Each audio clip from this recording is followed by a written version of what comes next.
দর্শক, আমরা সবাই জানি একজন নারী আর একজন পুরুষের বিবাহ বন্ধনে আবদ্ধ হয়ে সংসার করেন। সাংসারিক জীবনে ঘর আলো করে আসে সন্তান। তবে ব্যতিক্রম এক ঘটনা ঘটেছে বগুড়ার সোনাতলা উপজেলার রানীপাড়ার স্থানীয় বীর মুক্তিযোদ্ধা রফিকুল ইসলামের সংসারে। তার ঘর আলো করে কাগজে কলমের মাধ্যমে এসেছে 7 সন্তান। অনুসন্ধান বলছে রফিকুল আর রেবেকা সুলতানা দম্পতি জন্ম দিয়েছেন রাশেদা আক্তার ও মোর্শেদা আক্তার নামের 2 মেয়েকে।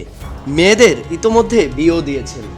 নিজের 2 মেয়ে ছাড়াও কাগজে কলমের মাধ্যমে 1 মেয়ে আর 6 ছেলেকে জন্ম দিয়েছেন বীর মুক্তিযোদ্ধা রফিকুল ইসলাম। এতে আর্থিক লেনদেন হয়েছে প্রায় অর্ধ কোটি টাকারও বেশি।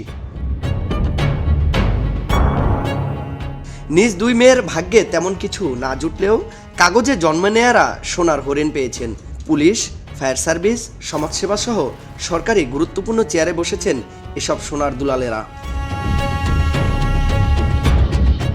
স্থানীয়রা জানান, মুক্তিযোদ্ধা কোটায় অন্যের সন্তানকে নিজের সন্তান বলে সরকারি চাকরি পাইয়ে দিয়েছেন রফিকুল ইসলাম।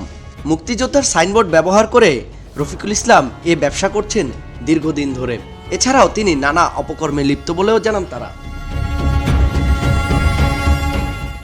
তার অপকর্মের মাত্রা ছাড়িয়ে যাওয়ায় 2021 সালের 17 অক্টোবর মুক্তিযুদ্ধ বিষয়ক মন্ত্রী বরাবর লিখিত অভিযোগ দেন রানীপাড়ার বীর মুক্তিযোদ্ধা মকবুল হোসেন ও মিরেরপাড়া গ্রামের বীর মুক্তিযোদ্ধা আব্দুস সাত্তার। এ বিষয়ে তারা জানান, রফিকুল দেশের সাথে প্রতারণা করেছে। তার বিরুদ্ধে শাস্তিমূলক ব্যবস্থারও দাবি জানান এ মুক্তিযোদ্ধারা। এদিকে রফিকুলের বিরুদ্ধে তদন্তে নেমে ঘটনার সত্যতা পেয়ে তার বিরুদ্ধে মামলা দায়ের করেছে দুর্নীতি দমন কমিশন দুদক। তদন্তে এ পর্যন্ত তার বিরুদ্ধে 50,18,000 টাকারও বেশি সরকারি অর্থ আত্মসাতের প্রমাণ পেয়েছে দুদক। জালিয়াতির সত্যতা পাওয়ার পর তার ভুয়া সন্তানদের বিরুদ্ধে তদন্ত চলছে বলেও জানান দুদকের একাধিক সূত্র।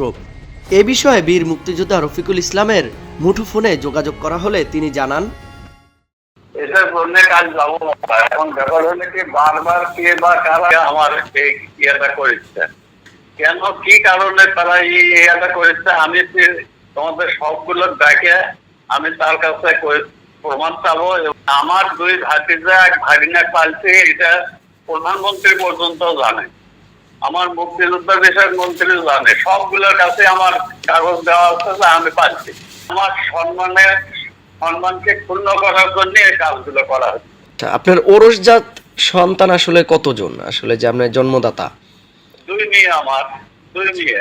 এই যে অভিযোগটা সামনে আসছে, এটা আসলে বিষয়টা সত্য নয় বলে আপনি বলতেছেন? না, সত্য নয় মানে আমার পালিত এটা সত্য।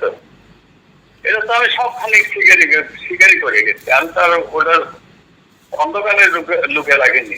আরেকটা বিষয়, দুদক কি আপনার বিরুদ্ধে কোনো মামলা করেছে কিনা? মামলা করছে, হ্যাঁ, আমার ওই 3 ছেলের উপরে আমার উপরে মামলা করছে।